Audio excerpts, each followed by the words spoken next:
First Baruk chapter 6. A copy of a letter which Jeremiah sent to them which were to be led captives into Babylon by the king of the Babylonians, to certify them, as it was commanded him of Sonini, because of the sins which you have committed before Sonini, you will be led away captives to Babylon by Nebuchadnezzar, king of the Babylonians. So when you come to Babylon, you will remain there many years, and for a long season, even for 7 generations. And after that, I will bring you out peaceably from there. Chapter 4. But now you will see in Babylon gods of silver and of gold and of wood, borne on shoulders, which cause the nations to fear. Beware, therefore, that you in no way become like to the strangers, neither let fear take hold on you because of them, when you see the multitude before them and behind them, worshiping them. 6. But say in your hearts, O Sonini, Nanini, we must worship you, for my messenger is in you, and I myself care for your souls. For their tongue is polished by the workmen, and they themselves are overlaid with gold and with silver, yet they are but false and cannot speak, and taking gold, as it were, for a virgin that loves to be happy, they make crowns for the heads of their mighty ones, and sometimes also the priests carry from their gods gold and silver, and bestow it on themselves, and will even give thereof to the common prostitutes. And they deck them as men with garments, even the gods of silver and gods of gold and of wood. Yet these gods cannot save themselves from rust and moths, though they are covered with purple raiment. They wipe their faces because of the dust of the temple, which is thick on them, and he that cannot put to death one that offends against him holds a scepter, as though he were judge of a country. He also has a dagger in his right hand, and an axe, but cannot deliver himself from war and robbers, whereby they are not known to be gods. Therefore do not fear them, for like as a vessel that a man uses is worth nothing when it is broken, even so it is with their gods. When they are set up in the temples, their eyes are full of dust through the feet of those who come in, and the courts are made sure on every side on him that offends the king, as being committed to suffer death. Even so the priests make fast their temples with doors, with locks and bars, lest they are carried off by robbers. They light the candles, yes, more than for themselves, of which they cannot see one. They are as one of the beams of the temple, and men say their hearts are eaten out, when things creeping out of the earth devour both them and their raiment.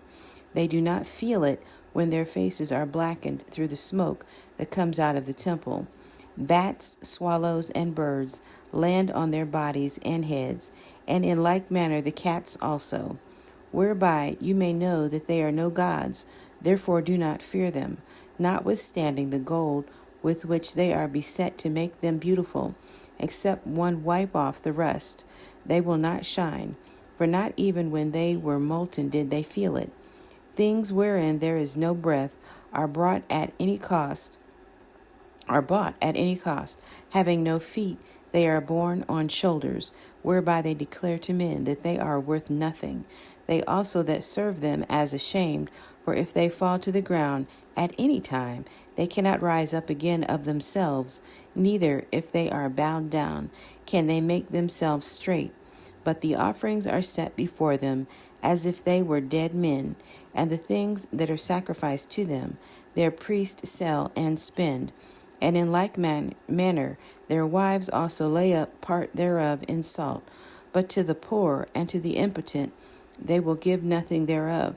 The menstruous women and the women in childbirth touch their sacrifices, knowing therefore by these things that they are not gods, and so do not fear them. For how can they be called gods? Because women set meat before the gods of silver, gold, and wood, and in their temples the priests sit on seats, having their clothes torn, and their heads and beards shaven, and nothing on their heads. They roar and cry before their gods, as men do at the feast when one is dead. The priests also take off garments from them and clothe their wives and children in addition. Whether it be evil that one does to them or good, they are not able to repay it. They can neither set up a king nor put him down. In like manner, they can neither give riches nor money. Though a man makes a vow to them and does not keep it, they will never exact it. They can save no man from death, neither deliver the weak from the mighty. They cannot restore a blind man to his sight, nor deliver any that is in distress. They can show no mercy to the widow, nor do good to the fatherless. They are like the stones that are hewn out of the mountain, these gods of wood, and that are overlaid with gold and with silver. Those who minister to them will be confounded. How should a man then think or say that they are gods, when even the Chaldeans themselves dishonor them? Who, if they will see one mute that cannot speak, they bring him and entreat him to call on Bel, as though he were able to understand. Yet they cannot perceive this themselves, and forsake them, for they have no understanding. The women also with cords around them sit in the ways, burning bran for incense. But if any of them, drawn by some that pass by, lies with him, she reproaches her fellow that she was not thought as worthy as herself, nor her cord broken. Whatever is done among them is false. How should a man then think or say that they are gods? They are fashioned by carpenters and goldsmiths. They can be nothing else than the workmen will have them to be, and they themselves that fashioned them can never continue long. How then should the things that are fashioned by them? For they have left lies and reproaches to those who come after. For when there comes any war or plague on them, the priests consult with themselves where they may be hidden with them. How then can men not understand that they are not gods, which can neither save themselves from war nor from plague? For seeing they are but of wood and overlaid with gold and with silver, it will be known hereafter that they are false, and it will be manifest to all nations and kings that they are no gods, but the works of men's hands, and there is no work of Sonini in them. Who then may not know that they are no gods? For neither can they set up a king in a land, nor give reign to men, neither can they judge their own cause, nor redress a wrong, being unable, for they are as crows between the heavens and earth. For even when fire falls on the house of gods of wood, or overlaid with gold or silver, their priest will flee away and escape, but they themselves will be burned apart like beams. Moreover, they cannot withstand any king or enemies. How should a man then allow or think that they are gods? Neither are those gods of wood and overlaid with silver or with gold able to escape either from the thieves or robbers, whose gold and silver and garments with which they are clothed, they that are strong will take from them and go away with them. Neither will they be able to help themselves. Therefore it is better to be a king that shows his manhood, or else a vessel in a house profitable for that of which the owner will have need, than such false gods, or even a door in a house to keep the things safe that are therein, than such false gods, or a pillar of wood in a palace, than such false gods. For sun and moon and stars, being bright and sent to do their offices, are obedient. Likewise also the lightning, when it glitters, is fair to see. And after the same manner the wind also blows in every country. And when Sonini commands the clouds to go over the whole world, they do as they are told.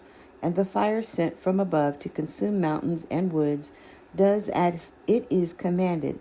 but these are to be likened to them neither in show nor power.